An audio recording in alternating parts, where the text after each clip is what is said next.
여러분 반갑습니다. 원 폰트레슨의 김종철입니다. 오늘은 미국과 중국이 갈 때까지 가보자는 식의 내용들이 계속 발표되고 있기 때문에 미국과 중국의 무역전쟁, 한쪽이 무릎 꿇을 때까지 가야 하는 이유에 대해서 설명을 들어보도록 하겠습니다. 이미 관세전쟁이 환율전쟁으로 확산이 되고 그 다음에 이 전쟁의 마지막 끝은 과연 어디가 될 것인가 살펴보는 시간이 되겠습니다. 자, 며칠 전에 미국은 중국을 환율 조작국으로 묶었습니다. 환율 조작국은 이번에 두 가지 경우에 있어서 완전히 그 틀을 무시하면서 벗어났습니다. 일단 먼저 환율 조작국이 되기 위해서는 세 가지 조건을 만족해야 됩니다. 일단 첫 번째는 대미 무역 흑자가 200억 달러 이상이 돼줘야 됩니다. 그 다음에 경상수지 흑자가 GDP의 예전엔 3% 이상이었는데 GDP의 2% 이상으로 더욱더 강화된 내용이 있습니다. 그 다음에 오해한 순매수가 GDP의 2% 이상 그리고 12개월 중에서 8개월 연속 지속돼야 되는데 이 내용도 12개월 중에서 6개월 지속되면 바로 환율 조작국에 묶여버립니다. 그런데 중국이 아무리 대미 무역 흑자가 크다 하더라도 불과 그 규모는 전체 GDP의 1%도 안 되는 대략 한 0.4%밖에 안 됩니다. 또 하나 미국이 스스로 지정 기준을 무시하면서까지 중국을 환율 조작국으로 묶어버렸는데 통상 미국은 1년에 2번 4월과 10월에 바로 환율 조작국 지정 여부를 결정합니다. 그런데 이번에 8월 달에 전격적으로 지정을 했습니다. 이것은 왜 그러냐면 바로 최근에 달러당 중국의 위안화가 7위엔을 돌파하면서 올라갔습니다. 자, 도대체 달러당 7위안을 돌파하고 올라갔던 것은 무슨 얘기인가? 지금 여러분들 미국의 트럼프 대통령이 생각하는 것은 중국 제품들이 값싸게 몰려 들어와서 미국 기업체들을 도산시키고 그로 인해서 많은 미국 사람들의 일자리를 빼앗아가고 있다는 것이 바로 트럼프의 생각입니다. 그래서 여기에 대해서 관세를 부과합니다. 쉽게 얘기해서 만약에 10%의 관세를 매긴다면 100달러짜리가 110달러짜리가 되는 겁니다. 그 다음에 25%의 관세를 매기면 100달러짜리가 125달러가 되는 겁니다. 만약에 중국 제품이 들어왔을 때 동일한 제품의 미국의 같은 제품의 가격이 만약에 120달러였다고 쳤을 때 중국 제품이 100달러에 들어온다면 미국 제품은 경쟁이 많이 떨어지겠죠. 근데 관세를 10% 올리면 110달러, 20% 올리면 120달러, 25% 올리면 125달러가 됩니다. 즉 관세란 쉽게 얘기하면 물건값을 올리는 것이다 라고 생각하시면 됩니다. 그런데 물건값을 100달러에서 25% 관세를 매기면 125달러가 됩니다. 그런데 중국 스스로가 만약에 중국의 위안화 가치를 만약에 떨어뜨린다. 만약에 쉽게 해서 중국의 위안화 가치를 5% 떨어뜨리면 관세를 5% 떨어뜨린 효과가 되는 거고요. 10% 떨어뜨리면 10% 떨어뜨린 효과가 되는 겁니다. 바로 그 점이 트럼프 대통령이 경로하는 이유입니다. 그래서 미국은 스스로의 지정 기준을 무시하면서까지 중국을 바로 환율 조작국으로 묶어버린 것이다 라고 보시면 됩니다. 사실 미국과 중국의 냉전 시대는 이미 작년 10월달 마이크 펜스 부통령이 허드슨 연구소에서 한 연설에서 이미 이제부터는 미국과 중국이 제2의 냉전 시대가 되는구나 하는 것을 이미 국제정책자들은 말하기 시작했습니다. 제1차, 제1기 냉전은 이미 여러분들 아시다시피 미국과 구소련이었고 이제 작년 10월을 기준으로 해서 이제는 미국과 중국이 제2의 냉전이 시작되는구나. 그래서 이것을 신냉전이다라고 얘기합니다. 그럼 이때 발표된 주요 내용을 잠깐 보시면 지금 미국이 중국에 대해서 어떻게 생각하는지를 알 수가 있습니다. 중국은 경쟁 국가를 먹잇감 삼아서 중국의 제조 기반을 성장시키고 세계 제2의 경제 대국이 되었다. 그 대표적인 먹잇감이 바로 미국이다. 이전에는 미국은 이것을 눈감아 주었지만 이제는 그런 시절이 끝났다. 미국은 중국에 대한 압박을 늦추지 않을 것이다. 바로 이것이 마이크 펜스 미 부통령이 허드슨 연구소에서 연설한 내용의 골자입니다. 또 트럼프 대통령은 곧잘 이런 얘기를 합니다. 더 이상 미국은 돼지 저금통이 되지 않겠다라는 겁니다. 그러니까 필요할 때마다 중국이 꺼내다 쓰는 그런 돼지 저금통은 되지 않겠다라는 얘기를 하고 있는 겁니다. 여기서 우리가 하나 체크 포인트가 있습니다. 혹자는 이렇게 생각합니다. 이것은 만약에 다음 차기 대통령 선거 때 트럼프 대통령이 만약에 당선되지 않으면 민주당 후보가 당선되면은 이런 것은 끝나겠지라고 할 텐데 그렇지가 않습니다. 그 증거를 대보도록 하겠습니다. 미국은 중국에 대해서 어떤 생각을 갖고 있냐면 최상 국방비 예산이라든지 국방수권법을 통해서 보면은 항상 미국이 중국을 견제하는 것이 안이 올라갑니다. 이럴 때 한 번도 하원을 장악하고 있는 것이 민주당인데 하원이든 상원이든 한 번도 설령 그것이 민주당 의원이라고 하더라도 트럼프의 대통령의 정책에 대해서 이것만큼은 절대 거부하지 않고 그대로 승인합니다. 바꿔 얘기하면 이번에 트럼프 대통령이 대통령에 당선되지 않는다 하더라도 민주당에서 대통령이 당선된다 하더라도 소위 미국과 중국의 냉전시대는 끝나지 않을 것이라는 것을 염두에 두고 여러분들은 전체적인 경제와 전체적인 경제를 바라보는 눈을 키워야 된다는 것을 잊지 마시기 바라겠습니다. 자, 이런 상황 속에서 지금 이렇게 사사건건 부딪히는 이유가 있습니다. 그 이유는 뭐냐면 지금 미국은 자기네가 갖고 있는 3대 패권을 절대 놓치지 않기 위한 소위 패권 전쟁이기 때문에 그렇습니다. 왜 한쪽이 완전히 무릎 꿇을 때까지 가야 하는가? 일단 먼저 왜 미국이 이렇게 중국을 가만 놔두지 않는가 하는 겁니다. 미국은 3대 패권을 들고 있습니다. 일단 첫 번째는 미국은 군사 패권입니다. 2등부터 10등까지의 군사비를 더해도 2등부터 10등까지의 군사력 모두 포함해도 미국을 이길 수 없다라고 할 정도로 미국의 군사력은 막강합니다. 두 번째, 미국은 에너지 패권을 들고 있습니다. 얼마 전까지만 해도 오펙이 러시아가 석유 생산의 1등, 2등이었습니다. 하지만 이제는 달라졌습니다. 바로 셰일 혁명이 일어났고 특히 로키 산맥 근처에서 발견된 3조 배럴의 그 규모는 미국이 100년을 쓰고도 남은 부분이고 이제는 미국은 전 세계 석유 생산의 1위가 됐습니다. 그래서 일단 지금은 미국은 에너지 패권을 갖고 있게 됐습니다. 그 다음에 마지막, 이게 매우 중요합니다. 미국은 바로 화폐 패권을 들고 있습니다. 미국은 바로 화폐 패권을 들고 있습니다. 이게 무슨 얘기냐면 일단 미국이 화폐 패권을 들고 있기 전에 화폐 패권을 들고 있던 것은 어디였었냐면 바로 영국이었습니다.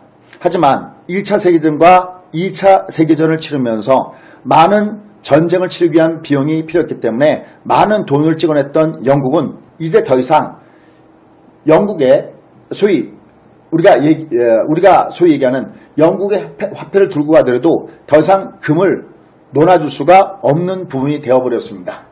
그런데 미국은 그 틈을 타서 바로 1차 세계전과 2차 세계를 거치면서 전 세계 금의 70%가 미국으로 몰려 들어갔습니다. 결국은 1차 세계전과 2차 세계전 때 미국은 참전국이 아니었습니다. 자, 이번에도 하나 체크 포인트가 가겠습니다. 연휴 중에서는 무슨 소리냐? 1차 세계대전 때도 미국은 승전국이고 2차 세계대전 때도 미국은 승전국인데 왜 참전국이 아니냐? 처음에는 실제로 참전국이 아니었습니다. 1차 세계전 때 원래 중립국이었는데 1차 세계전을 거치면서 바로 유보트 사건이 일어나면서 미국이 참전하게 됐고 2차 세계대전도 참전하지 않고 있다가 바로 일본이 진주만, 하와이죠. 진주만 습격 사건으로 인해서 나중에 참가하게 됐습니다. 그러니까 처음에 불바다가 된 것은 바로 어디가 불바다가 됐냐? 유럽이 불바다가 됐습니다. 그러니까 많은 전쟁에 필요한 이런 물건들을 어디서 구해왔느냐? 미국에서 구해왔던 것이죠. 그러려면 결국은 뭐를 주고서 구입해 왔었느냐? 바로 금이나 은 같은 걸 주고서 구해왔다는 겁니다. 그렇기 때문에 이 전쟁이 끝났을 때 전 세계 금의 70% 정도는 바로 어디 있었느냐? 바로 미국에 있었습니다. 그래서 1944년도 브레튼 우즈 협약을 통해서 달러를 35달러 갖고 오면 금 1온스를 준다 그래갖고 이때부터 미국 화폐가 바로 기축통화가 됐습니다. 그런데 여기서 굉장히 중요한 게 있습니다. 바로 그 부분은 어떤 부분이냐면 미국이 이번엔 1960년대에 월남전에 참가하고 전쟁은 75년도에 끝났지만 미국은 73년도에 여러분 아시다시피 파리 평화협정을 통해서 미국은 발을 뺐습니다. 여기서 미국은 상당히 큰 타격을 입었습니다. 이걸 눈치챈 바로 프랑스의 드골 대통령이 달러를 줄 테니까 금을 달라고 했습니다. 처음에 닉슨 대통령이 호기 있게 갖고 와라. 그러면 금으로 바꿔준다. 그런데 이게 프랑스뿐만 아니라 다른 나라들도 이게 미국이 똑같이 달러 너무 많이 찍어냈다는 것을 다른 유럽 국가들도 달러를 갖다가 들이대면서 역시 금을 달라고 했습니다. 이때 바로 1971년도에 닉슨 대통령은 일명 배째라. 이제 니들이 달러를 갖고 오더라도 우리는 금을 줄 수 없어 라고 선언하게 됩니다. 그러면 그때부터 달러도 역시 슈저객이 돼버립니다. 그런데 신기하죠? 지금도 달러는 기축통화를 쓰고 있습니다. 바로 그것이 헨리 키신저의 역할입니다. 헨리 키신저는 1970년대, 73년도와 79년도에 석유 파동을 제대로 이용했습니다. 불과 배럴당 3달러, 4달러던 기름값이 불과 몇 개월 만에 12달러까지 3배, 4배 급등한 것을 헨리 키신저는 봤습니다. 그래서 헨리 키신저는 이제는 달러를 예전엔 누런 황금으로 묶었던 이 화폐 가치의 위력을 어디다 묶었느냐? 바로 기름에다 묶었습니다. 그래서 처음에 오펙의 사우디를 찾아가서 너희들이 기름을 팔 때 앞으로는 달러로만 결제해라. 그 다음 너희 뒤는 우리가 봐주마. 그래서 처음에 사우디를 설득하고 뒤이어서 나머지 오펙 국가를 설득하면서 모든 기름을 팔 때 이제는 달러로만 거래하게 만들어놨습니다. 그래서 달러 앞에 우리가 페트로 달러 그러는데 바로 페트로란 뜻은 바로 석유를 뜻하는 겁니다. 그러니까 예전에는 보통 우리가 커런시, 화폐라는 것은 실제 내재 가치가 하나도 없습니다. 그냥 종이 조각에 불과합니다. 그런데 예전에는 누런 황금을 줬던 것을 이제는 검은 황금, 즉 석유로 바꿔주게 되었던 부분들이다라는 겁니다. 그러니까 이런 것들에 대해서 결국은 주변 국가들이 그 누구도 미국의 이런 3대 패권에 도전해서는 안 되는 겁니다. 그런데 가만히 생각해 보십시오. 여러분 아시다시피 이라크의 후세인이 왜 갑자기 없던 화학 무기가 생겼는지, 그 다음에 가다피가 왜 죽음을 당했는지, 바로 그것은 미국의 3대 패권, 그 중에서도 화폐 패권에 도전하게 된 부분들입니다. 즉 모든 기름을 살 때 달러로만 결제되지 달러 가치가 되는데 이젠 달러 내지 않아도 된다. 만약에 위안화를 내도 된다. 아니면 다른 금돈을 갖고 된다. 이렇게 되면 미국의 달러 가치가 그만큼 기축통화로서의 주의가 흔들거리죠. 이때 미국은 용서하지 않습니다. 지금 이란이 왜 저렇게 찍혔는가를 보셔야 됩니다. 니들이 기름 사갈 때 달러 내지 않아도 돼. 위안화 내도 돼. 그러면 미국은 가만히 있을 수 있겠습니까? 바로 우리가 주식을 하려면 경제를 알아야 되고 그 경제를 알려면 국제 정치를 알아야 되는 것이 바로 그 부분이다라는 겁니다. 그래서 미국은 항상 자국의 전체 GDP의 40% 이상만 성장하면 그 나라는 가만두지 않습니다. 그래서 구스토린이 무너졌고 지난 1985년도에 바로 프라자회담을 통해서 무너진 것이 바로 일본이었는데 바로 그렇게 40% 이상만 가면은 바로 미국은 곧바로 작업에 들어갑니다. 그런데 중국이 이미 지난 2010년도에 미국의 GDP의 40%에 육박했습니다. 하지만 이때 미국은 중국을 손을 볼 수가 없었습니다. 2008년도에 아시다시피 글로벌 금융 위기가 터지면서 미국도 그것을 수습하기가 너무나 바빴습니다. 이제 정신을 차리고 지금 보니까 중국이 미국의 GDP에 무려 70% 가깝게 육박하고 있습니다. 그러다 보면 중국은 자연적으로 3대 패권에 도전합니다. 중국이 WTO에 가입할 수 없는 그런 상태에서 미국이 배를 해서 중국을 WTO에 가입시켰다는 것이 미국의 생각입니다. 그런 중국이 이제는 경제력을 바탕으로 해서 그 경제력이 성장하는 것만큼 소위 군비를 미국과 경쟁을 하고 있고 또 지난번에 2008년도에 글로벌 금융위기가 터졌을 때 미국의 달러를 믿을 수 없으니 이제 중국의 이 위안화도 결국은 전체 기축통화에 넣어달라라는 건 이미 여러분들 잘 아는 내용일 겁니다. 이렇게 중국이 사사건건 미국의 3대 패권에 도전하고 있습니다. 그렇기 때문에 미국은 중국을 가만둘 수가 없습니다. 과거 구스토린이 굉장히 강했을 때 또 미국이 전체 석유의 많은 수량을 수입을 통해서 조달하고자 했을 때는 세계 평화가 필요했고 특히 중동의 평화가 필요했습니다. 세계 항행의 자유가 필요했었습니다. 그래서 미국은 항상 세계 경제를 자처했습니다. 그래서 실제로 보면 현재 미군이 전 세계에 안 나가 있는 곳이 없습니다. 그러나 이제는 구소련과의 이미 모든 신교류도 끝난 상태에 있고 1991년도에 이미 구소련은 무너진 상태에 있습니다. 그리고 이제 미국은 더 이상 석유를 자급자족하기 때문에 중동의 석유를 들어올 필요도 없습니다. 그러면 항행의 자유도 필요가 없고, 그래서 최근에 호르무즈 해협에서 소위 나타난 이란과의 충돌 문제, 전 세계 석유 출동량의 한 30%를 차지하는 이 호르무즈 해협을 통과했을 때 이건 미국이 아니어도 다른 나라들은 자국의 석유를 가지고 할 때 스스로가 보호해라 하면서 해군을 파견내라 라는 얘기. 만약에 해군을 파견할 수 없는 나라들은 돈을 내라고 하는 것도 바로 그겁니다.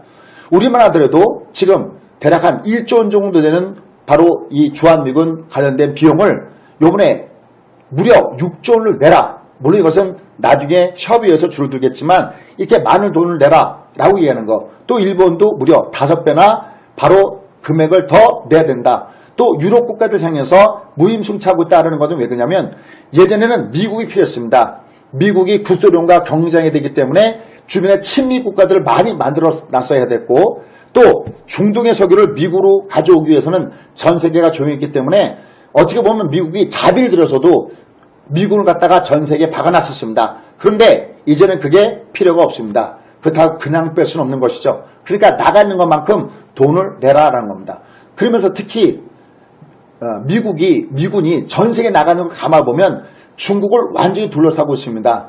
그로 인해서 결국 중국이 그것을 활로를 뚫고자 하는 것이 뭐냐? 1대1로 정책입니다. 태평양 쪽으로 나가자고 하니 상대적으로 한국과 일본이 태평양 길을 막고 있고, 그 다음에 인도양 쪽으로 나가자니 전세 군대 4위인 인도가 바로 거기를 막고 있고, 그러면 중국은 나갈 길이 없는 거죠. 그래서 바로 남중국해 쪽으로 역시 우리가 소위 얘기하는 인공섬을 깔면서 그렇게 많은 나라들이 반대하더라도 남중국해로 나가려는 이유가 바로 거기에 있고, 그 다음에 육로도 만들자 그래서 소위 실크로드를 만들고자 하는 것이 바로 중국의 전체적인 플랜이다라고 보시면 되겠습니다.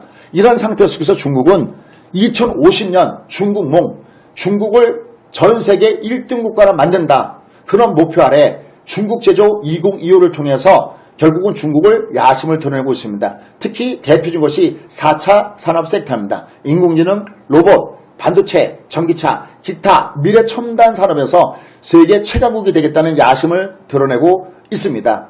결국은 미국은 도저히 이것을 그냥 봐 넘길 수가 없는 것이죠. 예전에 소위 덩샤오핑 시대에는 도광양회, 빛을 피해서 어둠 속에서 힘을 키운다라는 정신을 갖고 있는데 시진핑은 그렇지 않습니다. 분발위기 떨쳐 일어나서 할 것은 한다. 그러다 보니까 사사건건 부딪히고 있습니다.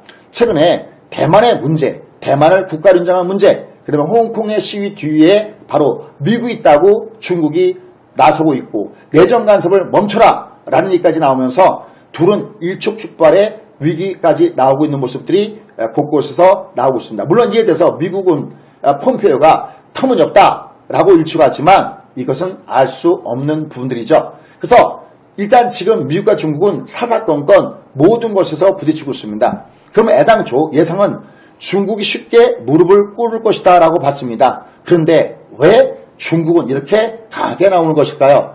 중국은 자신감을 가졌습니다. 어떤 자신감을 가졌냐면 미국이 중국을 그렇게 압박하고 수출에 대해서 그렇게 규제를 하는데도 성장률이 6.2%가 나왔습니다. 어마어마한 성장률입니다. 결국은 미국이 압박을 하는데도 불구하고 6.2%가 나왔다. 바로 이것은 수출 경기에서 내수 경기로 전환하는데 성공하고 있다라는 부분이 되고 있습니다. 그래서 미국도 중국도 쉽게 한쪽이 포기하지 않습니다. 트럼프는 최근에 굉장히 강한 목소리를 더욱더 내고 있습니다. 만약에 다음 차기에 대통령 당선되면 더욱더 강하게 밀어붙일 것이다. 그때는 지금보다 상상할 수 없을 정도의 강한 압박을 줄 것이다 라고 얘기하고 있습니다. 반면에 시진핑은 바로 다음을 누리는 것 같습니다. 그래서 바로 트럼프의 지지 텃밭, 바로 농업 부분에서 다시 강력하게 맞서는 정책을 하고 있습니다. 결국 이런 정책은 관세 전쟁을 지나서 환율 전쟁으로 시작하고 있습니다. 그렇다면 이 전쟁의 마지막은 무엇일까요? 그렇습니다. 이 전쟁의 마지막 끝은 결국은 어떤 문제까지 나올 수가 있느냐? 바로 남중국해의 충돌 문제도 다만 시간이 문제지 결국 이 부분은 분명히 나타날 가능성이 높다는 것을 알고 있어야 됩니다. 하지만 그 마지막 고는 뭐냐? 바로 금융전쟁입니다. 일본이 한참 커가고 있을 때 바로 1985년도에 프라자 회담을 통해서 소위 우리가 양털 깎기라고 얘기를 합니다. 굉장히 크게 키워서 한 번에 양털 깎듯이 쫙 한 번에 손봐주는 건데 이것이 가능했던 것이 뭐냐면 바로 일본은 금융시장이 개방되었을 때입니다. 근데 지금 중국은 금융시장이 제대로 개방되지 않습니다. 그래서 이 전쟁의 마지막 끝은 결국 마지막 또 한 번의 충돌은 어디까지 나올까 해서 뭐냐? 시간의 문제이지 국제정치학자들은 결국은 남중국해에서 이 미국과 중국의 군사력 충돌은 결국 나타날 수밖에 없다. 그리고 미국이 중국을 완전하게 무릎을 꿇렸을 때는 어떤 것인가? 바로 금융시장의 개방에 있다라고 보는 것이 바로 이 부분이라는 겁니다. 결국은 중국이 이러한 목표들을 2050년까지 끌고 갑니다. 지금이 2019년, 대략 2020년을 봤을 때 앞으로 30년 동안 결국 미국과 중국은 누가 1등의 자리를 지키고 누가 1등의 자리를 넘보느냐에 중대한 도전의 직면에 있습니다. 결국 이런 것들은 우리가 격동에 30년을 살아야 하는 부분에 있기 때문에 바로 여기서 각자 도생이라는 얘기가 나오고 있는 것입니다. 과연 여러분들은 스스로 여러분들의 재산 지키고 여러분 스스로가 미래를 위해서 제대로 준비를 하고 계십니까? 미국과 중국의 무역전쟁, 이것은 한쪽이 무릎을 꿇을 때까지 갈 때까지 갈 수밖에 없는 이유를 여러분께 설명드렸습니다. 자, 여러분 덕분에 저희가 최근에 10,000명 이상의 구독을 저희가 돌파를 했습니다. 조만간 저희가 여러분께 감사세트로 이벤트를 할 예정이었습니다. 너무 감사합니다. 오늘도 여러분들의 내용이 여러분 경제를 국제정치를 아는 데 도움이 되셨다면요. 좋아요와 구독 꼭 부탁드립니다. 그리고 여러분들이 이러한 내용들을 가장 먼저 알아보시려면요. 알람을 누르시면 굉장히 좋습니다. 오늘도 열심히 들어주셔서 너무 감사합니다. 다음 시간에 뵙도록 하겠습니다. 고맙습니다.